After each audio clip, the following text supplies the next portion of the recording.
Hey there, it's Tanko, and this here is the Samsung Galaxy Alpha. Yes, it is actually a Samsung phone made of metal. Amazing, and you know what? It's phenomenally gorgeous. And this is the thing, we've been saying this for so long now, that all Samsung really needed to do, well, there's two things they needed to do. Really improve the build quality materials and make their phones feel like they're worth their money, not just a bunch of plasticky, spec-laden devices. But also, you know, TouchWiz is still a major issue. And of course, this phone has TouchWiz. This is also an AT&T device, which means it's locked, and I had to remove all of the crapware by disabling it. I removed a lot of Samsung's crapware and a lot of AT&T's, but after all that, it's such a great phone. I really love it. Look at how gorgeous this thing is.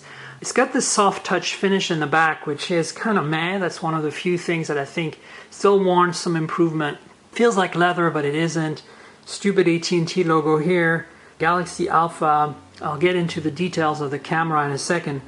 But look at the edges. Look at the beauty of this device. Look at how refined it is. Now, the beveled edge thing has been kind of done to death. Apple started it. But in this case, I think Samsung does such a great job with it. And look, they've beefed up the corners and it looks kind of really industrial, but it actually helps the phone if you drop it in the corner. I mean, this is great. And the buttons are also machined aluminum.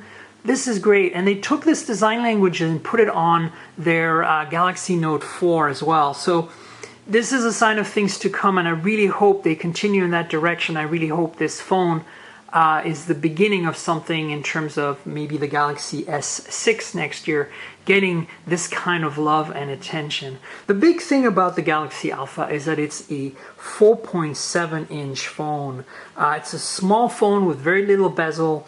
It's similar in size to last year's Moto X, to this year's Sony Xperia Z3 Compact. And for those of you who are looking for a small phone, this is one of them. And it's super thin too. I mean, it's one of the thinnest phones on the market today, in the US anyway. You can feel it, and it feels great in hand despite being kind of boxy. You know, unlike the iPhone 6, which is also a 4.7-inch display but has more bezel and is also very thin, but it's very slippery in hand, you have none of this going on with this phone. So let me walk you through some of the details here. There's a whole pane of glass in the front. You can see the earpiece here, sensors, front-facing camera, the same stuff you always find on all Samsung high-end devices. This is you know, technically a mid-range phone, but specs-wise, it is a pretty high-end phone. Still some physical hardware buttons. Big news is that, like on the Galaxy S5, Samsung switched over to replacing the menu button with a recent apps button, which is great. Back button still in the wrong place. I like these swapped. Actually, I'd like all of this to be software buttons. And the home button, which I really think is redundant these days, it really needs to go away as a physical button. This is one of the gripes I have with Samsung in general. In the back here, you have the camera and the flash, which also doubles as a heart rate monitor. The camera's downgraded a bit from the GS5. It is a 12 megapixel widescreen sensor. I really wish this had OIS, but you know what? As a mid-ranger thin phone, I'm willing to give it a pass. This is a gorgeous phone. Kudos to Samsung to finally make a phone that feels luxurious, feels right. I prefer this industrial design to the iPhone 6. This is where I am in my head. Now, TouchWiz is a disaster. Still no improvement there, and I really, really do not like it. Let me show you what I mean by terribleness. This kind of insanity. And then, of course, you have this crazy grid view, which I think is quite terrible. Again, this is a very similar UI to what you have on the Galaxy S5. Once you turn it into more of an exercise device, this hardware is really quite delightful. So in the guts of it, as I said, a Snapdragon 801 with 2 gigs of RAM, 32 gigs of built-in storage, which is nice. But there's no micro SD expansion in this phone. And while the cover comes off, there's only a nano SIM in here, no room for anything else. Let me walk you around the edges. I've shown you the front and the back. On top here you have the headphone jack. One of the things I don't like about Samsung is why they keep making the bevel go around the headphone jack when really they should cut the headphone jack a little bit. Secondary mic on top. You can see the plastic antenna divider bands to isolate the antennas. On the bottom here you have the primary mic, you have a micro USB charge and data port. Here you also see this bump. It's less pronounced and I think better done on the bottom. The speaker is very similar to what Apple does. Laser drilled holes here, very, very beautiful. Again, the plastic bands for the antennas. On the right hand side, you have the power lock key, beautifully machined. Tolerances are incredibly accurate. This is exactly what I'm talking about. When I'm buying a phone for $600, I want this level of quality of build.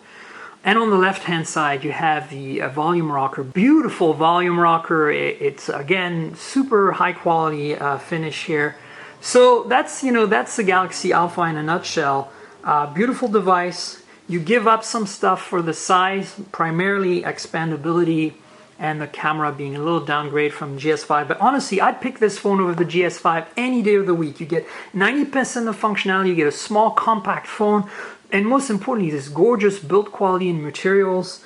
So let's compare it to the Galaxy S5. So obviously the Galaxy S5 is Samsung's flagship device, well, arguably non-Note device, and honestly I think you're better off with the Galaxy Alpha. It's just a better phone all around. The only thing you lose is a bit of display size, 5.1 inch 1080p display versus a 4.7 inch 720p display, but frankly the build quality, the way it feels in hand is just so much improved on the Galaxy Alpha versus the Galaxy S5 that you're not really losing much. You're losing expandability and storage and a slightly downgraded camera, 12 megapixels versus 16, but there's still no OIS on either. The Snapdragon 801 is on both, the same amount of RAM. I think you're better off with this phone on the left here, the Galaxy Alpha. It's slicker, it's beautiful, it feels nicer in terms of materials and build quality. You have the same heart rate monitor sensor in the back. So that's it. And then you can see here in terms of thickness how much thinner the Alpha is to the Galaxy S5. It's kind of uncanny. Look at this. So now let's compare it to the Note 4. And of course the Note 4 is like the mother of all Samsung phones, and it's a fantastic device. It inherits the same beautiful build quality and materials, and then adds the kitchen sink in terms of functionality. See, it's really hard to compare, but I just wanted to show you how similar the industrial design is. You can't really compare a 720p 4.7 inch display with a 5.7 inch quad HD display here. But as you can see, the general architecture is very similar, and you flip them over, again, you can see how the similarities in these edges and like the kind of a bumper design and the corners. Of course, this is anodized black on the Note 4 that I have, but you can see the beveled edges, very, very similar designs. So, very, very much a grown-up Galaxy Alpha, this Note 4 this year. And the same kind of soft touch finish in the back. Of course, thickness-wise, they're kind of night and day. The Note 4 is pretty thin, all things considered, but as you can see, the Galaxy Alpha just wins by a long shot.